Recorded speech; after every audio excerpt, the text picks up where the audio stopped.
जय हिंद एवरीवन। जय हिंद। कैसे हैं आप सभी लोग? क्या हाल, पढ़ाई लिखाई कैसी चल रही है? चलिए, तो राधे राधे। चलो, सभी बच्चों का स्वागत है ना। और बच्चों, हम लोग अपनी क्लास में जुड़ चुके हैं। करंट अफेयर्स की क्लास है हमारी ये।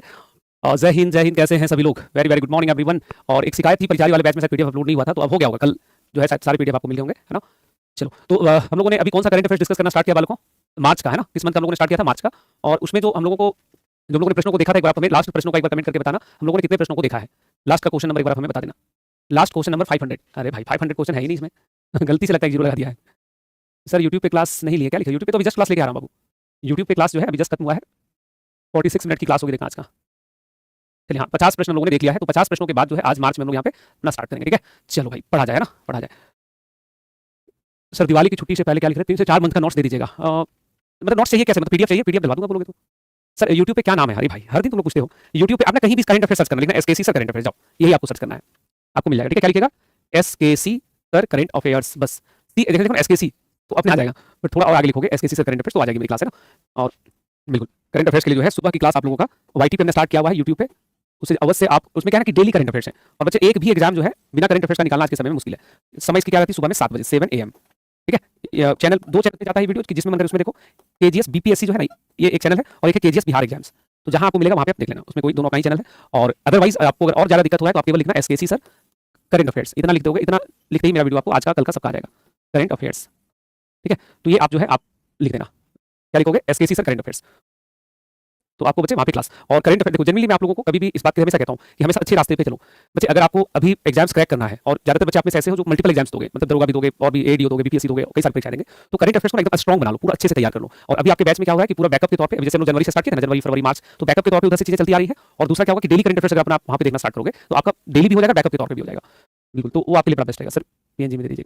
बिल्कुल सर, सुबह 7 बजे टाइम नहीं मिलता, जब मन करे तब देखो। ये वाली क्लास इसको 30,000 बच्चा देखता है, अप्रॉक्स 30,000 बच्चे, जिसमें 20,000 से ज्यादा बच्चा तो डेली नोट्स बनाता है। तो इस क्लास की सबसे अच्छी बात क्या है ना कि आप आराम से जो है जब समय मिले, इसलिए यूट्यूब पे पढ़ा रहा हूँ बच्चे। मेरे पास लगभग अराउंड 30 बैचेज है, 30 बैच है जिसको मैं उसको पढ़ा रहा हूँ। तो उन सारे बैच में हर दिन जाना संभव नहीं है, इसलिए मैंने यूट्यूब पे अपनी क्लास लगा दी है, ताकि यूट्यूब पे भी आप एक प्रेजेंस रहेगा। आप जहाँ पे भी हो, खाना बना रहे हो, ट्रैवल कर रहे हो, जॉब में है, कोचिंग क्लासेज में हो, जहाँ पे भी ऑनलाइन हो, तो आपको हर जगह जो है वो आपको सारी चीजें आपको मिलता रहेगा।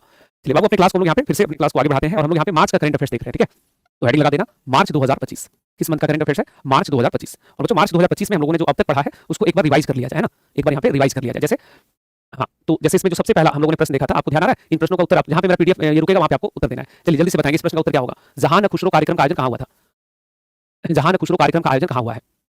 जल्दी से बताना है आपको। तो बच्चों, यह कार्यक्रम कहाँ पर हुआ था? जहां न खुसरो कार्यक्रम कहाँ पे हुआ है? तो बच्चों, जहां न खुसरो जो कार्यक्रम था, जहां न खुसरो कार्यक्रम, ये रजत जयंती अभी हुआ था, दिल्ली में हुआ था। कहाँ पर हुआ था? दिल्ली में। पढ़े हुए वहां, तभी आपसे पूछ रहा हूँ। अंग्रेजी को अपने देश का आधिकारिक भाषा किसने घोषित किया है? अंग्रेजी को अपने देश की आधिकारिक भाषा किसने घोषित किया था? देश का नाम क्या बच्चों? यहाँ पे अमेरिका ने। किसने घोषित किया था? अमेरिका ने। नेक्स्ट पे आपसे सवाल होगा, अगला प्रश्न है कि बताओ, भारत में अभी 2 कंपनी को, आईआरएफसी को और आईआरसीटीसी को, कौन सा दर्जा मिला है? महारत्ना, नवरत्ना, मिनी रत्ना। तो क्या था इसमें सही उत्तर हम लोगों का? इसमें था नवरत्ना। सही उत्तर क्या था इसमें? नवरत्ना। इसी तरह से आप लोगों के साथ बहुत सारे प्रश्न, इसका उत्तर बताइए। अभी हाल ही में एक कार्यक्रम का आयोजन हुआ है जिसका नाम है आहार। तो पूछा जा रहा है कि जो आहार नामक कार्यक्रम है ये कहाँ पर हुआ है? दिल्ली में। कहाँ पे हुआ था? दिल्ली में। चलो इस प्रश्न का उत्तर करो, बताइए special Olympic world winter games कहाँ पे हुआ है? फटाफट से चीजों को रिकॉल करना है। पढ़ाई के साथ साथ रिवीजन अवश्य करना, बिना रिवीजन के आप परीक्षा में जाकर के कंफ्यूज हो जाइएगा। वहाँ पे 2 ऑप्शन में फंसिएगा, लगेगा ये भी सही है, ये भी सही है, इसलिए आपको थोड़ा रिवीजन पे भी ध्यान देना है। तो इसमें कौन सा था बच्चे? इटली में हुआ था। कहाँ पे हुआ था? इटली में। चलो एक दो और सवाल ले लेते हैं। नेक्स्ट क्वेश्चन है, चलिए सी ड्रैगन अभ्यास जो है, सी ड्रैगन अभ्यास किस देश में हुआ है? सी ड्रैगन अभ्यास कहाँ पर हुआ है? सी ड्रैगन अभ्यास कहाँ हुआ है? तो ड्रैगन का मतलब किधर? चाइना होगा क्या? जरा सोचो तो। नहीं, सी ड्रैगन अभ्यास कहाँ पे हो जाएगा बच्चे? तो सी ड्रैगन अभ्यास होगा यूएस, अमेरिका में होगा, गुआम तट पे हुआ था ना। चलिए, ये सारी चीजें हम लोगों ने पढ़ लिया है। अब हम लोग आगे बढ़ते हैं, आज के प्रश्नों को देखना स्टार्ट करते हैं। एक महान बच्चा आया, सर पीडीएफ के साथ आंसर की भी दे दीजिए। बाबू, हमने आज तक नहीं दिया है, आगे भी नहीं देंगे, है ना। आंसर की अगर दे देंगे तो तुम पढ़ोगे क्यों? खुद पढ़ करके क्लास के अंदर और अपने से टिक लगाते जाओ। आंसर की मेरे पास नहीं होता है तो हम आपको कहाँ से दे पाएंगे? हम आंसर की बनाते ही नहीं है, बस हम क्वेश्चन बनाते हैं। जैसे आप जो देखते हो ना, क्वेश्चन ही सिर्फ बनता है, आंसर की नहीं बनाते हैं। फिर उस पर जो है विस्तार से जो है हम लोग चर्चा करते हैं, उस दौरान आपको सारी चीजें प्राप्त हो जाती हैं। चलो, तो एक एक करके बच्चे यहाँ पे हम लोग इसको पढ़ना स्टार्ट करते हैं, देखना स्टार्ट करते हैं, है ना। चलिए, तो जो पहला जो प्रश्न हम लोगों का इसमें है, यानी कि 51 नंबर का जो प्रश्न आपके सामने है, 51 नंबर का वो प्रश्न आपके सामने क्या है कि थीम लिखा हुआ है, सभी महिलाओं और लड़कियों के लिए अधिकार, समानता, सशक्तिकरण। इस थीम के साथ, इस विषय के साथ अंतर्राष्ट्रीय महिला दिवस कब मनाया गया? तो बच्चों, अंतर्राष्ट्रीय महिला दिवस प्रति वर्ष बनता है 8 मार्च को। यह दिवस कब मनाया गया है? 8 मार्च को। कब मना है? 8 मार्च को। ये वाज 1975। ये वाज 1975 जब इसकी शुरुआत यूनाइटेड नेशंस जनरल असेंबली ने किया था। तो कब वर्ष क्या बताएंगे? 1900। हाँ, आगे बढ़ते हैं। नेक्स्ट क्वेश्चन था कि भारत की राष्ट्रपति ने नारी शक्ति से विकसित भारत विषय पर राष्ट्रीय सम्मेलन का उद्घाटन कहाँ पर किया है? तो बच्चों, राष्ट्रपति ने इस सम्मेलन का उद्घाटन किया है। इस सम्मेलन का उद्घाटन किया है, अच्छा प्रश्न में उत्तर लिख दिए ना।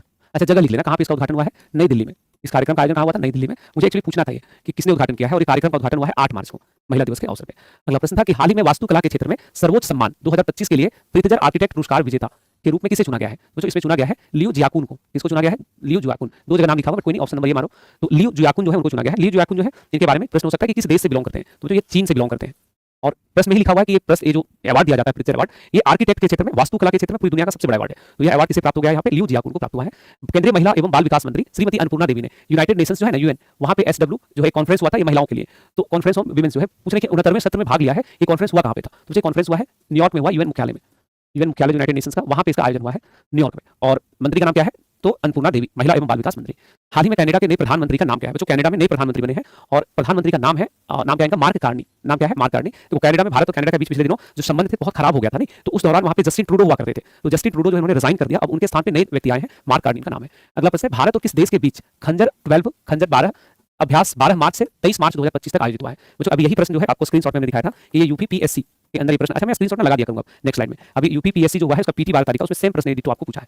तो किसके बीच हुआ है? भारत और किर्गिस्तान के मध्य। इसके मध्य आयोजन हुआ बच्चों, भारत और किर्गिस्तान के मध्य। ठीक है, बिल्कुल। और आगे प्रश्न है कि world audio visual and entertainment summit WAVES का पहला एडिशन 1 से 4 मई को कहां पर आयोजित हुआ है? तो बच्चों 1 से 4 मई तक वेब्स का पहला आयोजन हुआ है, या पहला जो आयोजन वेब्स का हुआ है बच्चों, ये हुआ है मुंबई में हुआ है। यहाँ पे ना ऑप्शन थोड़ा गलत है, ऑप्शन में देना इसमें मिस्टेक हुआ, और ये भी सवाल भी परीक्षा में आया हुआ है। कहां पे आयोजन हुआ है? मुंबई में। इसमें एक अलग से जानकारी केवल रखोगे, नरेंद्र मोदी द्वारा उद्घाटन किया गया था। सर आगे प्रश्न वापस से मिला आपको, नरेंद्र मोदी द्वारा उद्घाटन, नरेंद्र मोदी द्वारा इसका उद्घाटन किया गया। ये सवाल परीक्षा में आ चुका है, इसका उद्घाटन किया गया ना नरेंद्र मोदी के द्वारा। किसने उद्घाटन किया था? नरेंद्र मोदी ने। और बहुत महत्वपूर्ण जानकारी है ये, आपको विद इन मंथ, एक मंथ के अंदर अभी बीएसएससी की परीक्षा में ऑलरेडी आ चुका है। आगे प्रश्न होगा कि साक्ष्य आधारित नीति निर्माण किफायती स्वास्थ्य देखभाल के लिए स्वास्थ्य प्रौद्योगिकी मूल्यांकन विषय पर स्वास्थ्य प्रौद्योगिकी मूल्यांकन 2025 तीसरी अंतर्राष्ट्रीय संगोष्ठी का उद्घाटन किसने किया है? तो पूरा विषय क्वेश्चन में लिखा हुआ है, पूछा उद्घाटन किसने किया? तो इसका उद्घाटन किया है जेपी नड्डा ने। किसने किया है? जेपी नड्डा ने, जो कि भारत सरकार में स्वास्थ्य एवं परिवार कल्याण मंत्री है। महिला उद्यमियों को सशक्त बनाने के लिए किसके द्वारा मिलियन वुमेन अराइज पहल का शुभारंभ किया गया है? तो इस कार्यक्रम का शुभारंभ किया गया है नीति आयोग के द्वारा। इसने किया है? नीति आयोग। और नीति आयोग जो है इसके उपाध्यक्ष है, इसके उपाध्यक्ष हैं जिन्होंने इसका शुभारंभ किया है। उपाध्यक्ष का नाम है सुमन बेरी। बच्चों ये नाम अवश्य याद रखना, सुमन बेरी। नाम बदले तो नहीं है ना? नहीं बदलेंगे ना। सुमन बेरी जो है इसके उपाध्यक्ष है। और अध्यक्ष कौन होते हैं? पीएम होते हैं। अध्यक्ष प्रधानमंत्री होते हैं, उपाध्यक्ष चुने जाते हैं। तो उन्होंने जो है मिलियन वुमेन अराइज पहल का शुभारंभ किया है। भारतीय टीम ने किसको 4 विकेट से हराकर तीसरी बार आईसीसी चैंपियंस ट्रॉफी अपने नाम कर लिया है? बच्चों इस भारत ने हरा दिया है न्यूजीलैंड को। और आईसीसी चैंपियंस ट्रॉफी के बारे में बहुत सारे प्रश्न पूछे जाते हैं परीक्षा में। सबसे महत्वपूर्ण सवाल पूछा जाता है कि आईसीसी चैंपियंस ट्रॉफी जो है इसका आयोजक कौन था? तो बच्चों इसका आयोजक जो है वो है पाकिस्तान। आयोजक कौन था? तो पाकिस्तान। ठीक है, आयोजक कौन था इसमें? पाकिस्तान। और विजेता कौन है? तो विजेता भारत का टीम हो गया। उपविजेता कौन हो गया? तो न्यूजीलैंड का। तो इसमें एक और सवाल बनता है कि आईसीसी चैंपियंस ट्रॉफी में मैन ऑफ द सीरीज किसको बनाया गया था? मैन ऑफ द सीरीज यानी कि पूरे टूर्नामेंट में सबसे अच्छा किसने खेला था? तो बच्चों मैन ऑफ द सीरीज जो है उसमें फंसना नहीं है, अभी देख रहे हैं सब एग्जाम में पूछ रहा है। तो इसमें बने थे रचिन रविंद्र। नाम क्या प्लेयर का बच्चे? रचिन रविंद्र। तो उन्हें चुना गया था। रचिन रविंद्र कौन है? तो बच्चों रचिन रविंद्र जो है ये न्यूजीलैंड के बल्लेबाज है। न्यूजीलैंड जो देश है वहां के बल्लेबाज है। और सबसे इंटरेस्टिंग बात क्या थी बच्चे? सबसे इंटरेस्टिंग बात ये थी कि ये जो मैच हुआ था वो हाइब्रिड मोड में हुआ था। ये जो आयोजन हुआ था वो हाइब्रिड मोड में आयोजन हुआ था। किस मोड में आयोजन हुआ था? Hybrid mode. क्या होता है हाइब्रिड मोड? ध्यान से समझना। जो आपको ज्ञात होगा कि भारत और पाकिस्तान के बीच में संबंध जो है वो अच्छे नहीं है। और अच्छा भी कहां पे हो? पाकिस्तान जिस प्रकार से आतंक को प्रमोट करता है भारत में, अभी पिछले दिनों जो पहलगाम की घटना हुई थी, तो भारत और पाकिस्तान में चूंकि संबंध अच्छे नहीं है, तो भारत ने पाकिस्तान में जाकर के खेलने से मना कर दिया। तो भारत ने जब मना कर दिया तो इसमें विचार हुआ कि भारत जब वहां नहीं जाएगा टूर्नामेंट होगा कैसे? तो भारत के सभी मैचेस को जो है वो शिफ्ट कर दिया गया था दुबई में, यानी कि इंडिया का मैच कहां पे होगा? दुबई में। और सबसे दुखद बात क्या है पता है? सबसे दुखद बात यह है कि इंडिया पहुंच गया फाइनल, न्यूजीलैंड पहुंच गया फाइनल, और पाकिस्तान ने इस्लामाबाद में डबल डेकर दुनिया का सबसे बेस्ट क्रिकेट स्टेडियम बनाया था कि वहां पे हम करवाएंगे आईसीसी चैंपियंस ट्रॉफी का फाइनल। और चूंकि भारत ने हरा के उसको इधर ही बाहर कर दिया था, तो फाइनल में खेल गया इंडिया और न्यूजीलैंड। और उसका जो वहां पे स्टेडियम था इस्लामाबाद में, स्टेडियम में लाइट तक ऑन नहीं हुआ। कब ले आया भारत? इसको कहते हैं मोए मोए, असली मोए मोए यही हो गया। तो मूलतः जो इसमें सबसे बड़ी दिक्कत है वो किसके साथ हो गया बच्चे? तो पाकिस्तान के साथ। ठीक है, तो ये सब कुछ कब भी चोरी कर लिया, नहीं कब भी चोरी कर लिया था क्या? हाँ, कोई बात नहीं है, वो वहाँ पे वो इतिहास की पुस्तक में लिखवा देंगे कि जनाब पाकिस्तान जो है विजयी हो गया था। तो झूठ पे बहुत ज़्यादा ये करता है। देखते हैं और बिल्कुल आगे बढ़ते हैं। नेक्स्ट क्वेश्चन होगा बच्चे कि भारत ने चीन और किस देश से आयात होने वाले जल उपचार में प्रयुक्त रसायनों पर 5 साल के लिए $986 प्रति टन की जो है डंपिंग रोधी शुल्क लगाने का घोषणा किया है। वो जो जल उपचार का जो रसायन है ना भारत में, वो सबसे ज्यादा 2 ही देश से आता है, चीन से आता है और जापान से आता है। तो भारत ने इसमें क्या लगा दिया है? एंटी डंपिंग टैरिफ लगाया है। हमारे देश में वाटर प्यूरिफिकेशन होता है ना, तो जो वाटर प्यूरिफाई करते हैं उसमें जो भी केमिकल यूज होता है वो सब जापान से और चाइना से। अगला प्रश्न है कि हाल ही में उष्ण कटिबंधीय चक्रवात अल्फ्रेड कहाँ भारी तबाही मचाया था? तो उष्ण कटिबंधीय जो है उसने गोल्ड कोस्ट सिटी ऑस्ट्रेलिया में तबाही मचाया था। कहाँ पे मचाया है? तो गोल्ड कोस्ट सिटी एक है वहाँ पे, गोल्ड कोस्ट सिटी, तो वहाँ पे जो है इसे तबाही मचाई थी। ठीक है, और एग्जाम में सिंपल प्रश्न आएगा कि बताओ चक्रवात अल्फ्रेड जो है वो किस देश को तबाही मचाया? तो हम लोग बताएंगे ऑस्ट्रेलिया में आया था। नेक्स्ट है कि जयपुर में आईफा अवार्ड्स 2025 के संदर्भ में निम्नलिखित तथ्यों पर विचार करो। तो आईफा जो है ये बड़ा महत्वपूर्ण अवार्ड होता है ना, इंडिया इंटरनेशनल फिल्म अवार्ड। तो आईफा का जो आयोजन भी हुआ था उसको लेकर के आपसे सवाल पूछा जा रहा है। पहला जो प्रश्न है कि बेस्ट फिल्म का अवार्ड लापता लेडीज को मिल गया था, सही बात है। बेस्ट एक्ट्रेस का अवार्ड मिला है नितांशी गोयल को, लापता लेडीज के लिए, ये भी सत्य है। बेस्ट डायरेक्टर किरण राव, लापता लेडीज, ये भी सही है। बेस्ट एक्टर रवि किशन, लापता लेडीज नहीं, बेस्ट एक्टर नहीं बल्कि बेस्ट सपोर्टिंग एक्टर में मिला था इनको। इसमें मिला है बेस्ट सपोर्टिंग, तो सपोर्टिंग वर्ड जो है इसको जोड़ दीजिएगा। ठीक है, तो डी गलत हो गया यहाँ पे। और बेस्ट एक्टर किसको मिला है? तो जो बेस्ट एक्टर का जो अवार्ड मिला था, बेस्ट एक्टर का जो अवार्ड दिया गया था, ये दिया गया था कार्तिक आर्यन को। आजकल कार्तिक आर्यन पे बॉलीवुड काफी मेहरबान है नहीं। कार्तिक आर्यन को मिला था भूल भुलैया 3 के लिए। भूल भुलैया 3 उनकी एक फिल्म आई है, पता नहीं कैसा ये लोग बनाता है, तो उस फिल्म के लिए जो है इनको दिया गया था बेस्ट एक्टर का अवार्ड। तो सारी चीजें को रिकॉल कर लेना। बेस्ट एक्ट्रेस हो गया था, एक्टर हो गया, सपोर्टिंग एक्टर हो गया, फिल्म हो गया, और बिल्कुल ये सारी चीजें आपको ध्यान रखनी है, सारी बातें आपको ध्यान रखनी है। यहाँ तक चीजें क्लियर है ना? चलिए यहाँ तक क्लियर रहेगा। आगे बढ़ते बाबू, नेक्स्ट क्वेश्चन क्या है कि हाल ही में कौन आर्द्र भूमि के विवेकपूर्ण उपयोग वेटलैंड वाइज यूज श्रेणी में वार्षिक प्रतिष्ठित रामसर पुरस्कार जीतने वाली पहली भारतीय बन गई है। तो जो भारतीय बनी है पहली बार रामसर स्थलों का वाइज यूज कैसे होगा, इसके लिए यह अवार्ड प्रदान किया गया है और इनको चुना गया है डॉक्टर जयश्री वेंकटेशन को। इसको चुना गया है डॉक्टर जयश्री वेंकटेशन को, है ना, वुमेन ऑफ द ईयर के तौर पर यहाँ पे। और चलिए अगला सवाल है कि यहाँ पे एक नाम है पूर्णिमा देवी वर्मन। जो पूर्णिमा देवी वर्मन जहाँ पे है ना, वहाँ पे लिख लेना इनके बारे में women of the year, women of the year. तो वुमेन ऑफ द ईयर पूछा जाएगा किसको चुना गया है, तो वुमेन ऑफ द ईयर जो चुना गया है वो है पूर्णिमा देवी वर्मन। इसने चुना है टाइम मैगजीन ने, जो कि बहुत ही प्रतिष्ठित मैगजीन है। तो टाइम मैगजीन के द्वारा वुमेन ऑफ द ईयर किसको चुना गया है, टाइम मैगजीन के द्वारा वुमेन ऑफ द ईयर चुना गया है पूर्णिमा देवी वर्मन को। ये नाम अवश्य ध्यान रखना आपको। अगला प्रश्न है कि कम लागत वाले मेडिकल डायग्नोस्टिक समाधान विकसित करने के लिए यूनेस्को का TWS पुरस्कार किसे दिया गया है। तो यह पुरस्कार मिला है सुमन चक्रवर्ती को। किसको मिला है, सुमन चक्रवर्ती को। ये भी प्रोफेसर साहब है ना, और उन्होंने जो है अभी एक डायग्नोस्टिक इक्विपमेंट डेवलप किया है जो बहुत कम, बिल्कुल। आगे प्रश्न था कि किस देश ने सर्वोच्च नागरिक सम्मान का नाम है, अवार्ड का नाम है grand commander of the order of the star की ऑफ द इंडियन ओशन से पीएम नरेंद्र मोदी को सम्मानित किया है। तो जो प्रधानमंत्री मोदी को सम्मानित किया है मॉरिशस ने। तो जो मॉरिशस जो है 12 मार्च को अपनी आजादी का दिवस मना रहा था, 57वां स्वतंत्रता दिवस मना रहा था, और उसमें चीफ गेस्ट के तौर पे गए थे पीएम। मुख्य अतिथि कौन थे, पीएम। तो मुख्य अतिथि थे पीएम, और पीएम जब वहां गए तो पीएम को उन्होंने एक सम्मान दिया, और वो सम्मान क्या था बच्चे, तो पीएम को जो उन्होंने अवार्ड दिया वो था सर्वोच्च सम्मान मॉरिशस का। तो परीक्षा, अच्छा पीएम को कई सारे सम्मान भी हाल के दिनों में मिला है, तो सब कुछ जानना आवश्यक हम लोगों के लिए। नेक्स्ट है आई क्लाइमेट एक्शन परियोजना की शुरुआत किसने किया है, आई क्लाइमेट परियोजना। तो इस परियोजना का शुभारंभ किया गया है WMO के द्वारा। किसने किया है, WMO, इसको कहते हैं विश्व मौसम विज्ञान संगठन। किसने किया है, विश्व मौसम विज्ञान संगठन, विश्व मौसम विज्ञान संगठन द्वारा, विश्व मौसम विज्ञान संगठन द्वारा, ठीक है। तो उन्होंने जो इसका शुभारंभ किया है आई क्लाइमेट एक्शन। आई क्लाइमेट एक्शन नाम से लग रहा है कि जो जलवायु, जो हमारा क्लाइमेट है उसमें नुकसान हो रहा है, उसकी क्षतिपूर्ति के लिए। नेक्स्ट है यूनेस्को ने सम्राट अशोक के शिलालेख 64 योगिनी मंदिर, गुप्तकालीन मंदिर, बुंदेलखंड शासकों महल इत्यादि को धरोहर स्थल यूनेस्को के टेंटेटिव लिस्ट में शामिल किया है, संभावित सूची में शामिल किया है। ये सब किस राज्य के हैं, तो ये सभी स्थान जो है ये मध्य प्रदेश में स्थित है। अगला प्रश्न है कि IQ एयर द्वारा जारी 7वीं वार्षिक विश्व वायु गुणवत्ता रिपोर्ट 2024 में भारत को दुनिया का सबसे प्रदूषित शहर में से क्या स्थान मिला है। तो जो भारत दुनिया में सबसे प्रदूषित शहरों की सूची में आता है 5वें नंबर पे। पहला नंबर में कौन है भाई, पहला में चार्ट है, पहला में कौन है, चार्ट। दूसरा में कौन है और तीसरा में कौन है, तो दूसरा तीसरा हमारे पड़ोसी ही होंगे, नहीं ये लोग पड़ोसी लोग हमारा है। तो बच्चों दूसरा और तीसरा में यहाँ पे है बांग्लादेश दूसरे नंबर पे, और बांग्लादेश के बाद जो सबसे खराब हालत है वो है पाकिस्तान की। सबसे खराब हालत किसकी है, पाकिस्तान की, ठीक है। तो ये बातें आपको ध्यान रखनी है, ये बातें आपको ध्यान रखनी है। उसके बाद इसी में आपसे ये पूछ लिया जाए बच्चे कि दुनिया का सबसे स्वच्छ वायु कहाँ का है, सबसे स्वच्छ वायु कहाँ का है। तो जो सबसे स्वच्छ जो वायु है, सबसे स्वच्छ जो वायु है, ये वायु पड़ता है ओसनिया का। कहाँ का है, ओसनिया का, ये सबसे स्वच्छ वायु है, ठीक है, ओसनिया का। इसको आपको यहाँ पे ध्यान रखना है। और सबसे खराब कहाँ का है, अगर पूछा जाए पूरे विश्व में शहरों में सबसे खराब वायु कहाँ का है, तो बच्चों बर्नी हाट का है। बर्नी हाट जो पूरी दुनिया का सबसे खराब प्रदूषित वायु का शहर है, जो मेघालय में पड़ता है। रैंक 1 है इसका, सबसे खराब वायु में शहरों का लिस्ट आता है कि दुनिया का सबसे खराब वायु वाला शहर कौन सा, बर्नी हाट, मेघालय। सबसे खराब एयर क्वालिटी यहीं का है, तो ये सब नाम अवश्य जानना है। बर्नी हाट कहाँ पड़ता है बच्चे, मेघालय में। आगे बढ़ेंगे। नेक्स्ट है कि अंतर्राष्ट्रीय बौद्ध परिसंघ की ओर से 10-11 मार्च 2025 बौद्धिपथ फिल्म महोत्सव के पहले संस्करण का आयोजन कहाँ हुआ है। कौन सा फिल्म महोत्सव चाहिए, बौद्धिपथ फिल्म महोत्सव, जिसका अभी हाल में आयोजन नई दिल्ली में। 15वीं हॉकी इंडिया सीनियर महिला राष्ट्रीय चैंपियनशिप 2025 फाइनल में झारखंड ने किसको 4-0 से हरा दिया है। तो जो झारखंड ने हॉकी जो है ना चैंपियनशिप, जो सीनियर चैंपियनशिप, उसको हरियाणा को हराकर जीत लिया है। Trends in international arms transfer 2024 के संदर्भ में कथनों पर विचार करो। यह report SIPRI, Stockholm International Peace Research Institute जारी करता है। जो हथियार पे, औजारों पे, वेपन पे जो रिपोर्ट आता है वो सिप्री जारी करता है। स्टॉकहोम स्वीडन की एक संस्था है। 2020 से 24 तक, भारत 2020 से लेकर 24 तक दुनिया का दूसरा सबसे बड़ा हथियार आयातक देश है, हथियार खरीदने वाला देश है। बिल्कुल सही बात है। संयुक्त राज्य अमेरिका पहला, फ्रांस दूसरा और रूस तीसरा वैश्विक हथियार निर्यातक है। सबसे बड़े हथियार बेचने वाले अमेरिका, फ्रांस और रूस है। सही बात है। तो भारत दुनिया में हथियार खरीदने के मामले में दूसरा नंबर पे है। भारत कहाँ पे, दूसरा। तो भाई पहला नंबर में कौन है, ये आपको ध्यान में आएगा। तो जो फर्स्ट रैंक जो है, फर्स्ट रैंक, उस फर्स्ट रैंक पे कौन है, तो फर्स्ट रैंक पर है यूक्रेन। फर्स्ट रैंक पे कौन है, यूक्रेन, ठीक है। तो फर्स्ट रैंक पे आप लिख लेना यूक्रेन, पहला स्थान पे हो जाएगा। पहला स्थान पे कौन हो जाएगा, यूक्रेन हो जाएगा। यार चीज क्लियर है, क्या है कमेंट करता है। एक बात मुझे बताओ, अगर कोई टीचर तुम्हें अच्छे से पढ़ाए तो मजा नहीं आता है। अब जब मैं सिर्फ पढ़ा रहा हूं, इधर की बातें नहीं कर रहा हूं, एक बच्चा के कमेंट कर रहा है, एक बच्चा के कमेंट कर रहा है, एक बच्चा लिख रहा है कि इसकी क्लास रिकॉर्डेड है। बहुत बड़ा खोज कर लिया भाई तुम, नोबेल प्राइज तुम ले ही जाओ। ये होता कहीं। मैं चाह रहा हूँ कि पढ़ाई किया जाए, 1 घंटे का समय ज़्यादा से ज़्यादा हम पढ़ लें, तो उसमें भी आकर के कमेंट कर रहा है। हम देखना चाहते हैं कि भाई कोई दिक्कत तो नहीं आ रहा है, अच्छे से पढ़ो, बात समझ में आ रही है। नहीं अच्छे से पढ़ोगे ना तो फिर बहुत सारा लोग हैं तुम्हारा समय बर्बाद करने के लिए।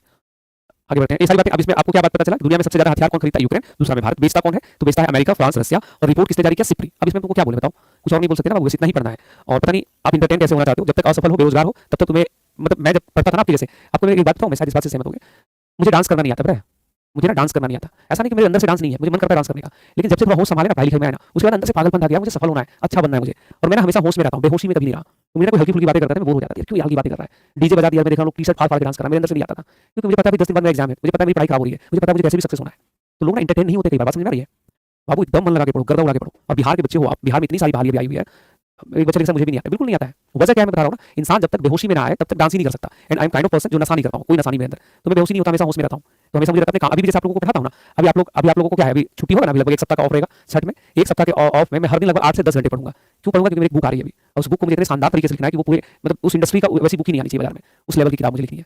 अभी आप लोगों का छुट्टी रहेगा, लोग एंजॉय करेगा, हम बैठ के मस्त किताब लिखेंगे, आराम से घर पे रहेंगे, प्रॉपर ब्रेकफास्ट कर लिया, मस्त एकदम लेकर के बैठ जाओ, जब के पढ़ाई करेंगे 8-10 घंटा। यही तो समय होता है जब दुनिया एंजॉय करती है, तुम कलम कॉपी उठाओ मस्त होकर पढ़ो, नहीं तो फिर ऐसे घूमते फिरते रह जाओगे। बाकी विषय पे आते हैं। देखो, भारत को संयुक्त राष्ट्र जो है नारकोटिक्स ड्रग्स आयोग का किस सत्य का अध्यक्षता प्राप्त हो गया है? जो है नारकोटिक्स ड्रग्स होता है ना, ये नशा वशा दवा हुआ, तो उसको लेकर के जो है इंडिया को जो है अध्यक्षता मिला है। पूछा जा रहा है कि कौन सा है, कौन सा है, तो इंडिया को अध्यक्षता जो मिला है कौन सा हो जाएगा? 68वीं सत्र होगी, है ना? कौन सा होगा? तो 68वीं सत्र होगी। 68 नंबर का जो सेशन उसको इंडिया होस्ट करने वाला है। नेक्स्ट है कि एकजुटता समानता स्थिरता विषय के अंतर्गत 2025 के लिए आधिकारिक तौर पे G20 की अध्यक्षता किस देश को मिल गया है? तो G20 को लेकर के सारी बातें, जैसे अगर पूछा जाए 18वीं अध्यक्षता किसने किया है, तो आप सभी बच्चों को ध्यान होगा 2023 में हुई थी और इसमें अध्यक्षता किसने किया था? भारत ने। अभी दूसरा है 19वीं किसने किया था? 2024 में इसने किया था बच्चे, तो ये ब्राजील ने किया। अब आपसे पूछ रहा है कि बताओ 20वीं अध्यक्षता कौन करेगा? अभी जो होने वाला है 2025 वाला, ये 20वीं अध्यक्षता जो मिला है 2025 में, ये 2025 की अध्यक्षता किसको मिला है भाई? तो 2025 की जो अध्यक्षता मिली है, 2025 की जो अध्यक्षता मिली है, यहाँ पे ब्राजील ऑप्शन दिया है, दक्षिण अफ्रीका होना चाहिए। ऑप्शन ही गलत दिया हुआ है, जस्ट सेकंड। हाँ, ये ऑप्शन में नहीं दिया बाबू, ऑप्शन में नहीं दिया है, तो यहाँ लिख लेना दक्षिण अफ्रीका। यहाँ हमने लिखा हुआ इंग्लिश में Brazil officially hands over to G20 presidency to South Africa, तो यहाँ लिखना दक्षिण अफ्रीका। क्या लिखोगे? दक्षिण अफ्रीका। किसको अध्यक्षता मिला है? दक्षिण अफ्रीका को मिला है। ठीक है, तो 21वीं पूछेगा किसके पास गया, तो 21वीं G20 2026 में कौन करेगा? तो इसकी भी अनाउंसमेंट हुआ है, अमेरिका करेगा। तो सब ध्यान रखना, एक भी नहीं भूलना है। 18, 19, 20 और 21 ये सब आपको ध्यान रखना है। अच्छा, एक चीज आप नोटिस किए हो, देखो वर्ष के अनुसार ही चल रहा है। जैसे अभी देखो G20 है, तो G20 जो है 20 नंबर की बैठक हो रही है, कहाँ पे हो रहा है? दक्षिण अफ्रीका में। ये सबसे मोस्ट इंपॉर्टेंट है आपका। 20वां कहाँ पे? दक्षिण अफ्रीका में। 20वां कहाँ पे हो जाएगा? दक्षिण अफ्रीका में। 20वां बैठक कहाँ पे हो जाएगा? तो दक्षिण अफ्रीका में। ठीक है, आगे बढ़ता हूँ। नेक्स्ट है कि किस मुख्यमंत्री को इन्फोसिस के संस्थापक नारायण मूर्ति के द्वारा tie Mumbai hall of fame पुरस्कार से सम्मानित किया गया है? तो जो यह सम्मान जो है स्क्रीन पे आप इन्हें देख भी पा रहे हो, देवेंद्र फडणवीस है। कौन है बच्चे यहाँ पे? देवेंद्र फडणवीस। तो उन्हें यह सम्मान प्रदान किया गया है। देवेंद्र फडणवीस जो कि महाराष्ट्र के सीएम है, महाराष्ट्र के सीएम है, उन्हें यह सम्मान दिया गया है। नेक्स्ट होगा, भारत और किस देश के बीच नौसैन्य अभ्यास बोंगो सागर 2025 में भाग लिया है? तो बच्चों बोंगो सागर किसके साथ होता है? बोंगो सागर जो अभ्यास होता है वो भारत ने बांग्लादेश के साथ, और प्रश्न में ही लिखा हुआ यह एक नौसैन्य अभ्यास है। किस उम्र के युवा और उभरते लेखकों को प्रशिक्षित करने के लिए शिक्षा मंत्रालय के द्वारा पीएम युवा 3.0 का शुभारंभ किया गया है? तो कोई अगर युवा लेखक है तो सरकार उसको मदद करेगी, सरकार उसको रिकॉग्नाइज करेगी, मान्यता देगी, बशर्ते उस युवा की उम्र जो है 30 वर्ष या उससे कम होनी चाहिए, 30 वर्ष या उससे कम। तो उसके लिए कार्यक्रम है पीएम युवा 3.0। 3.0 को मतलब 30 से नहीं जोड़, हाँ 30 से जोड़ सकते हो, बट ये जैसे कार्यक्रम तीसरी बार लॉन्च हुआ है, 1.1 आया, फिर 2.0 आया, फिर 3.0। नेक्स्ट है कि चौथा कार्यक्रम है no money for terror, no money for terror, आतंक के लिए पैसा नहीं। तो ये कार्यक्रम कहाँ हुआ है? तो ये कार्यक्रम हुआ है म्यूनिख में हुआ है। म्यूनिख कहाँ पे? जर्मनी में। यह कार्यक्रम कहाँ पे हुआ है? म्यूनिख में हुआ है, जर्मनी में। और भारत की तरफ से कौन भाग लेने के लिए गए थे? तो जो भारत की तरफ से इसमें भाग लेने के लिए गए थे नित्यानंद राय। कौन गए थे इसमें भाग लेने के लिए भारत की तरफ से? तो नित्यानंद राय इसमें भाग लेने के लिए गए थे। कौन है भाई? तो गृह राज्य मंत्री है, गृह राज्य मंत्री है भारत सरकार में, तो वो इसमें भाग लेने के लिए गए थे। इनका नाम आपको ध्यान रखना होगा, इनका नाम आपको ध्यान रखना होगा। आगे बढ़ते हैं। नेक्स्ट क्वेश्चन था कि जल उपयोग दक्षता ब्यूरो ने ऊर्जा एवं संसाधन संस्थान टेरी के साथ मिलकर जल सततता सम्मेलन 2025 का आयोजन कहाँ किया है? तो बच्चों इसका आयोजन अभी हुआ है हाल ही में, और ये आयोजन कहाँ किया गया है? तो जल सततता के लिए आयोजन हुआ है, टेरी ने किया है, तो नई दिल्ली में होगा। कहाँ पे हुआ है? नई दिल्ली में। टेरी ऐसे भी एग्जाम में पूछता है ना, the energy and resources institute TERI, ऐसे भी पूछता है कहाँ पे? तो नई दिल्ली में। और उद्घाटन किसने किया बच्चों? तो इनको आप पहचानते ही होंगे, यह है जल शक्ति मंत्री। कौन है ये? जल शक्ति मंत्री CR पाटिल, जल शक्ति मंत्री CR पाटिल। अभी मार्च से ना क्वेश्चन एकदम भर भर के आ रहा है पूरा पूरा में। अभी आपके सामने में टिक लगाते गए ना, 4 क्वेश्चन तो अभी तक हो गया। सर करंट अफेयर्स में कौन सी बुक पढ़ें? बाजार में जाओ और पान की दुकान पे पूछना, किताब वाले से नहीं पूछना, वही बता देगा कौन सी बुक पढ़नी है। करंट अफेयर्स में तुम पढ़ रहे हो, इससे डायरेक्ट क्वेश्चन आता है, ऑप्शन के साथ आता है, उसके बाद पूछ रहा है बुक कौन सा पढ़े, कौन सा बुक पढ़ लो। कोई मोटा सा बुक बताओ भाई कमेंट सेक्शन में, इतना मोटा सा कोई बुक बताओ इसको ताकि पढ़े, अच्छे से पढ़े। आगे विषय पे आते हैं। नेक्स्ट है मतलब आकर के कुछ ना कुछ लिख ही देना है ना। अब जो लिखा है वो क्लास कभी नहीं करता है, जो लिखा है वो क्लास कभी नहीं करता है। पता है एक बात मैं बताऊं, बहुत बड़ा फैक्ट बताता हूं, जो बच्चे ज्यादा सजेशन लेते हैं उसमें से 99% ऐसे लोग हैं जो नहीं पढ़ता है। वो आज आए, वो कमेंट करके निकल गया, उसको पढ़ना भी नहीं है। क्यों? क्योंकि उसको लग रहा है कि अच्छा कोई तो बुक होगा बाजार में जिससे सब पढ़ाते होंगे, वो बुक वे कहीं खरीद ले डायरेक्ट हम। अरे गधा, ये सब करंट अफेयर्स में कोई बुक काम नहीं आएगा। करंट अफेयर्स में हर दिन काम करना होता है। बात समझ में आ रहा है इसको? हाँ, ऑनलाइन क्लास है तो कुछ भी बोलो, तुम ऑफलाइन में रहते हैं तो बताते हैं बढ़िया से तुमको। विषय क्या होगा? नेक्स्ट क्या है कि एयरटेल ने और एक और किस कंपनी ने स्टार लिंक के साथ डील का ऐलान किया है? तो जो स्टार लिंक के साथ रिलायंस और एयरटेल ने ऐलान किया। स्टार लिंक जो है ना, ये एलॉन मस्क की जो कंपनी है एलॉन का, उसके द्वारा ये डेवलप किया गया है, एलॉन मस्क के द्वारा। ये स्टार लिंक क्या करता है? सैटेलाइट इंटरनेट सेवा देता है।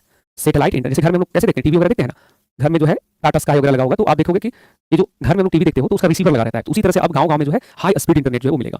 तो भारत की 2 कंपनियों ने जो है उसके साथ टाइप किया है। नहीं टाइप करेंगे तो इन कंपनियों का जो बाजार है वो बंद हो जाएगा, क्योंकि भाई सबको जो है इसमें शिफ्ट हो जाएगा ना। आगे प्रश्न होगा कि भारत सरकार ने डिजिटल कंटेंट क्रिएटर्स को बढ़ावा देने के लिए, किसके लिए? ये डिजिटल कंटेंट क्रिएटर्स को बढ़ावा देने के लिए कितने करोड़ बिलियन डॉलर का फंड का अनाउंसमेंट किया? तो $1 अरब के फंड का अनाउंसमेंट किया है। कौन सा देश 3 बिलियन अमेरिकी डॉलर के निवेश के साथ दुबई में FDI करने वाला नंबर 1 देश हो गया है? तो बच्चों सबका हमने यहाँ परसेंटेज ही लिख दिया है। तो number 1 Bharat, number 2 America, number 3 France, number 4 UK. तो right answer option number A. Next है एशिया प्रशांत क्षेत्र में 40 मिलियन से अधिक यात्रियों वाले सर्वश्रेष्ठ हवाई अड्डों के लिए 2024 हवाई अड्डों का सेवा गुणवत्ता पुरस्कार किसे दिया गया है? कौन सा पुरस्कार है? ध्यान से शब्द में देखना, सेवा का गुणवत्ता का। तो सेवा गुणवत्ता पुरस्कार मिला है छत्रपति शिवाजी महाराज इंटरनेशनल एयरपोर्ट मुंबई को। किसको मिला बच्चों ये सेवा गुणवत्ता किसको? तो छत्रपति शिवाजी महाराज इंटरनेशनल एयरपोर्ट मुंबई। सबसे बेस्ट जो एयर क्वालिटी जो सर्विसेज दिए जा रहे हैं, भारतीय बल्लेबाज जिसको ICC player of the month फरवरी माह चुना गया, उसका नाम क्या है? तो उस प्लेयर का नाम क्या है? शुभमन गिल। अब इंडियन क्रिकेट टीम के कैप्टन भी बने हैं, शुभमन गिल यहाँ पे करेक्ट हो जाएगा। डिजिटल ट्रांसफॉर्मेशन अवार्ड 2025 से किसे सम्मानित किया गया है? तो बच्चों भारतीय रिजर्व बैंक जो है इसकी स्थापना 1 अप्रैल 1935 में, और आरबीआई ने हाल ही में 90 वर्ष पूरा किया है। अब ये प्रश्न परीक्षा में आया था, 90 वर्ष पूरा हुआ इसका, है ना, 90 वर्ष। यहाँ पे कौन है बच्चों? संजय मल्होत्रा, जो आरबीआई के गवर्नर है, संजय मल्होत्रा आरबीआई के गवर्नर। नेक्स्ट है कि महिला प्रीमियर लीग, जैसे पुरुषों का होता है वैसे महिलाओं का होता है, तो पूछ रहा है महिला प्रीमियर लीग 2025 का खिताब किसने जीत लिया है? तो बच्चों महिला प्रीमियर लीग का खिताब किसने जीता है? तो महिला प्रीमियर लीग का जो खिताब है उसको भी हाल ही में जीत लिया गया है मुंबई के द्वारा। किसने जीता इस पुरस्कार को? मुंबई इंडियंस ने जीत लिया है।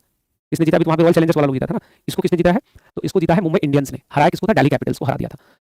अस्थायी जीवन शैली के लिए एक उचित बदलाव विषय के साथ विश्व उपभोक्ता अधिकार दिवस कब मनाया जाता है? उपभोक्ता अधिकार दिवस प्रत्येक वर्ष 15 मार्च को बनता है। कब बनता है ये? 15 मार्च को। कब बनता है? तो 15 मार्च को। काउंटर टेररिज्म पर मंथन के लिए आसियान रक्षा मंत्रियों सम्मेलन प्रेस विशेषज्ञों का 14वीं बैठक कहाँ हुई है? इस पे है काउंटर टेररिज्म को काउंटर करने के लिए। तो ये बैठक हुआ है म्यूनिख में, हुआ है जर्मनी में हुआ है।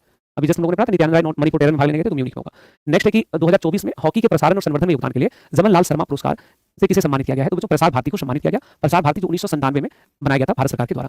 केंद्र सरकार ने चंद्रयान 5 मिशन को मंजूरी दिया है। यह मिशन भारत को किस वर्ष चंद्रमा पर मानव को भेजने का लक्ष्य रखता है? तो बच्चों चंद्रयान 5 मिशन जो है इसमें मानव को भेजेंगे चंद्रमा पे। मानव को भारत कहाँ भेजेगा? चंद्रमा पे। ये मिशन 2040 में जो है वो प्रपोज है। किस देश के साथ मिलकर के? तो ये मिशन जो है वो जापान के साथ। किसके साथ है? जापान। मानव को अंतरिक्ष में भेजने की योजना कब की है? 2040 की। अगला प्रश्न, ईरान, रूस और एक और कौन सा देश है जिसने संयुक्त नौसैन्य अभ्यास में भाग लिया है? तो जो ईरान, रूस और चाइना, ये 3 देश जो है वो समुद्री सुरक्षा अभ्यास, जो सुरक्षा बेल्ट अभ्यास है उसमें भाग लिया है। अमेजॉन, अल्फाबेट के गूगल और मेटा प्लेटफॉर्म ने किस वर्ष तक परमाणु ऊर्जा क्षमता को 3 गुना तक करने के लिए एक पहल के समर्थन करने की घोषणा किया है? तो परमाणु ऊर्जा को 3 गुना करने का लक्ष्य रखा गया है, एटॉमिक पावर। कब तक इसको 3 गुना करने का लक्ष्य है? तो 3 गुना करने का लक्ष्य है 2050 तक। जो न्यूक्लियर पावर है ना, न्यूक्लियर पावर, इसको 3 गुना करने का टारगेट है। किस देश के साथ मिलकर भारत सरकार ने वार्षिक रायसीना डायलॉग के 10वें संस्करण का आयोजन नई दिल्ली में किया है? तो जो रायसीना डायलॉग हर साल नई दिल्ली में ही होता है। नई दिल्ली जो जिस पहाड़ी पे बसा उसको रायसीना कहते हैं। तो इस वर्ष किसके साथ? तो न्यूजीलैंड। और न्यूजीलैंड के पीएम जो है वो इस आयोजन में आए थे, क्रिस्टोफर लक्सन वहाँ के पीएम है। क्रिस्टोफर लक्सन इनका नाम अवश्य याद रखोगे। ये मुख्य अतिथि थे इस आयोजन के, मुख्य अतिथि। ऐसे इसमें 135 देश भाग ले रहे थे, इसमें 135 देश भाग लिया था, लेकिन मुख्य अतिथि कौन है? तो इस आयोजन में मुख्य अतिथि थे क्रिस्टोफर लक्सन। भारत ने किस देश के साथ द्विपक्षीय नौसैन्य अभ्यास के 23वें संस्करण वरुण 2025 में भाग लिया है? तो जो वरुण अभ्यास होता है भारत और फ्रांस के बीच में। वरुण किसके बीच है? भारत और फ्रांस। प्रधानमंत्री युवा लेखक परामर्श युवा 3.0 में किस उम्र के युवा लेखकों को प्रोत्साहन दिया जाता है? तो 30 वर्ष तक। अभी थोड़ी देर पहले ये सेम प्रश्न लोगों ने चर्चा किया था, 30 वर्ष तक। अंतर्राष्ट्रीय खगोलीय संघ ने शनि को 128 नए चंद्रमा मिले हैं, इसकी पुष्टि किया है। तो पूछ रहा है कि कुल शनि के कितने उपग्रह हो गए? तो जो शनि की टोटल उपग्रह हो गया है 274। और अगर आपसे पूछा जाए अभी सबसे ज्यादा उपग्रह किसका है? तो सैटर्न का बताओगे, शनि का बताओगे। लोकसभा ने एआई संचालित बहुभाषी संसदीय संचालन संसद भाषिनी शुरू करने के लिए किस मंत्रालय के साथ? तो ऐसा कोई भी काम अगर होता है तो वो काम जो है वो हमारा करता है मिट्टी करता है, ministry of electronics and information technology. तो उन्होंने ही किया है। अश्विनी वैष्णव इसमें करेक्ट होगा। सरकार के लिए कुछ भी पूछे, सरकार के लिए पूछे कौन सा ऐप आया है, कुछ भी पूछेगा, सरकार का कौन सा ऐप है, कौन सा वेब पोर्टल है, किसने लॉन्च किया है, तो हमेशा एक ही मंत्रालय होता है। नेक्स्ट है कि भारतीय ग्राहकों को डिजिटल साक्षरता प्रदान करने के लिए बी एन एम्पावर्ड कंज्यूमर की शुरुआत किसने किया है? तो जिसकी शुरुआत मेटा ने किया है। इंडिया एआई मिशन किसके साथ मिलकर? Gates Foundation. हमने पूछना था कि इंडिया एआई मिशन में हाल ही में कौन सा एक नया फाउंडेशन जुड़ा है? तो इसमें नया फाउंडेशन कौन जुड़ा था? Gates foundation. नया फाउंडेशन इसमें कौन जुड़ा था? Gates Foundation. अगला प्रश्न है कि शुभंकर है उज्ज्वला, इस शुभंकर के साथ खेलो इंडिया पैरा गेम्स का आयोजन कहाँ हुआ है? तो जो पैरा गेम्स का आयोजन नई दिल्ली। खेलो इंडिया अगर पूछे यूथ गेम कहाँ हुआ है? तो जो यूथ गेम हुआ है बिहार में। अगर सेम क्वेश्चन पूछे खेलो इंडिया यूनिवर्सिटी गेम्स कहाँ पे? तो यूनिवर्सिटी गेम कहाँ पे बताएंगे? इसको बताएंगे जयपुर में। यूनिवर्सिटी गेम कहाँ पे? जयपुर में। उसे खेलो इंडिया जो है वो जल महोत्सव या जल उत्सव कहाँ पे? तो बच्चों पहली बात जो है ये श्रीनगर में हुआ है, डल झील में। ये सब आपको ध्यान है, सब कुछ याद रखोगे, है ना। पूछा जाए कि बताओ जो खेलो इंडिया जो विंटर गेम होता है, विंटर गेम कहाँ हुआ है? तो विंटर गेम्स हुआ है लद्दाख में। इस सब में से एक प्रश्न तो हर एग्जाम में आता है, हर प्रश्न देखिएगा, हर एग्जाम में एक सवाल यहाँ से फिक्स है, ठीक है। तो आज का जो क्लास रहेगा 100 प्रश्न सेंचुरी लग गया है, यही रहने देते हैं। उसके बाद जो है आगे की जो प्रश्न रहेंगे, आगे की जो चर्चा उसको यहाँ पे देखेंगे। तो बच्चे आज की क्लास को इधर ही रहने दिया जाए। चलिए आप लोग जो है सब कुछ अच्छे से लिखते जाना, उसमें टिक लगाते जाना। नेक्स्ट क्लास में वापस से मुलाकात होगी, चर्चाएं होंगी, ठीक है। बहुत बहुत धन्यवाद सभी को। पढ़ाई करिए, पूरा जम गया है ना। और 2-4 को बच्चा बदमाश है, वो लोग नहीं आता पढ़ने के लिए, तो देखिएगा तो हम लोग तो उसका उत्तर भी नहीं देते हैं। और जो बदमाशी करेगा उसका विशेष ख्याल रखा जाएगा एग्जाम के दौरान, है ना। उसको वीआईपी ट्रीटमेंट मिलेगा डायरेक्ट एग्जाम में, इधर उधर नहीं। 96 क्या है भाई? 274 होगा बाबू, माफी चाहूंगा।